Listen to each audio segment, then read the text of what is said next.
going to be adding color. So the way that we're going to do that is by taking a photo of this design right here with the iPad and then opening it in Procreate. So we'll take our iPad with our camera and we'll get it as aligned as possible. And then we're going to take the photo and then go to Procreate app. And what we're going to do is the paper size, which is the 8.5 by 11. From there, we can go into the actions, insert a photo, all photos, select the one that we want, size it about the size that we want, and there it is. So now this will appear on a layer in Procreate. If you're not familiar with Procreate, there are a lot of really good tutorials out there. This one, I'm not going to focus as much on the workflow within Procreate, but I'm going to give you an overview of my process. So once you are in Procreate, if you go into the layers, you'll see that the image is on its own layer. I'm going to click the plus, going to add a layer on top of it. This way you don't mess up the image file below. If I go back into layer 1, which is the layer of the sketch, and you click on the N, I'm going to drop the opacity down to a point where it looks good, probably like maybe 15%. Okay, this will give us the outline without having to see the entire full resolution of everything. Then I'm going to make sure that I click on layer 2 because that's going to be the layer that I'm drawing the outlines on. Once that is selected, I'm free to start drawing. We're going to look for a brush that has a good solid line. I don't want something that's going to be too sketch-like. I don't want something that looks like a pencil. And I did find syrup beforehand. I think it's going to work. Any brush that's going to give you just a fairly straightforward line. We're going to try it out. You can try different widths. Let's try at about 6 or 7%. See what that does. We're just going to do the same thing, more or less, that we did the first time when we started inking it. We're just going to very quickly outline the design.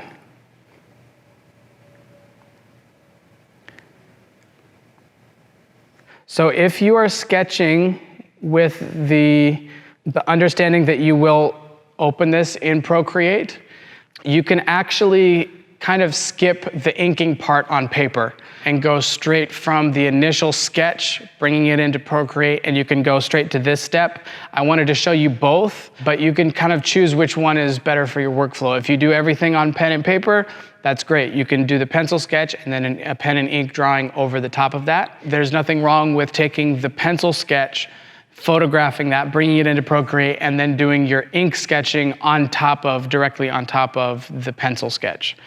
Okay, so we're going to, again, focusing more on the outlines first.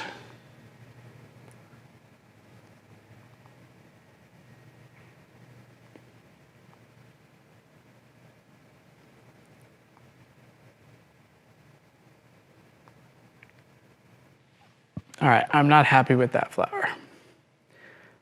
That's what happens when you go too fast. Remember, keeping in mind, don't make your lines too close together. This is an example right here. If I were to make this very dark in here and kind of like that, as a tattoo, that would be very problematic because these lines are so close together and you don't really have any differentiation between them. And that would definitely be something that your tattoo artist would clean up. So you might as well just go ahead and try to do it right the first time.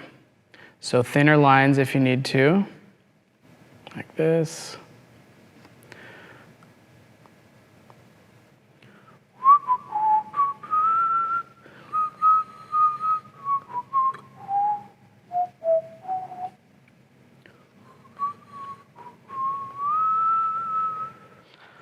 Okay, so similarly to the inking process, now that we have the majority of the bold lines outlined, we can focus on smaller details. Now for this one, I'm going to focus more on line work rather than shading. So in the example that I showed you with the pencil, we did some very smooth shading. This one I'm going to focus more on lines. So I'm not going to really do any gradations for the grayscale. I'm just going to focus on lines, and then after that we'll go back in and we will color everything. So in order to make a tone gradation, you can use hash marks, or kind of like kind of similar to stippling, but you can create dimensionality within a piece just by using lines. For example, this piece right here, it's sort of a tube, and so we're thinking about it in terms of the shadows. So we're creating a shadow along this left portion right here. There would be most likely a reflection or a shiny part on the outside, and then a shadow, and then a shiny part, and then a shadow, and then a shiny part. And so you create the sense that it's rounded just by these sorts of marks. And it doesn't have to be very elaborate shading, but you can get some really interesting effects using this technique. So we're going to do the same thing along here, following the curvature of this little piece right here. And we'll kind of go like this, all the way down. And then this piece right here, again, keeping in mind there might be a shiny sort of reflection along the side here, where instead of starting from here, we're going to start from just off of the side, going this way, creating kind of a semicircle. And then each of these little scallops is going to get their own little mark, like so.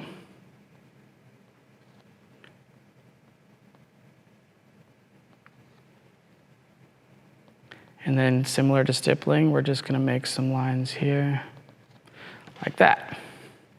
And you can create a lot of depth just with these line marks that you can put in.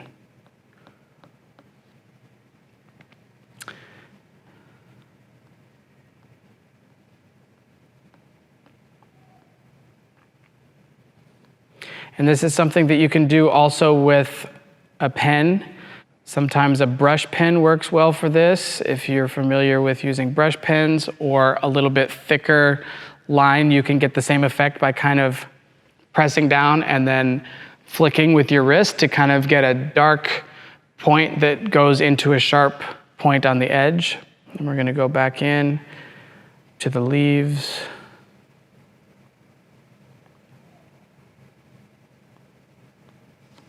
Do them this way. If you're using an Apple Pencil or a similar stylus, you can press down harder and you'll get a wider line. And if you let up a little bit, it gets a little bit narrower, so you can get some nice variation that way.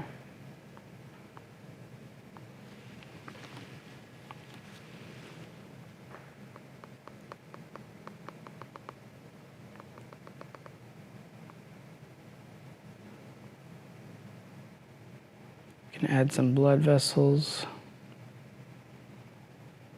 Okay, now for the wood, we're going to do the same process that we did before, mimicking this sort of old barnwood texture.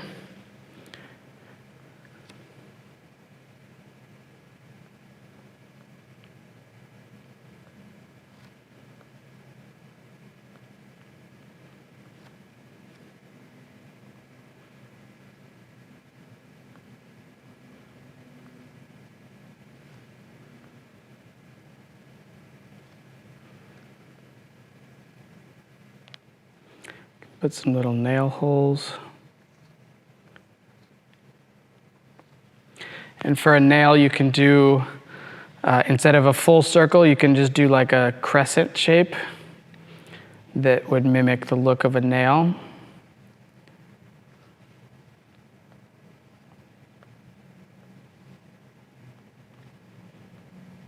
So there's a few details that could be added, but overall that's pretty much back to the point where we were initially. We've just traced things back in, and now we are ready to start thinking about color.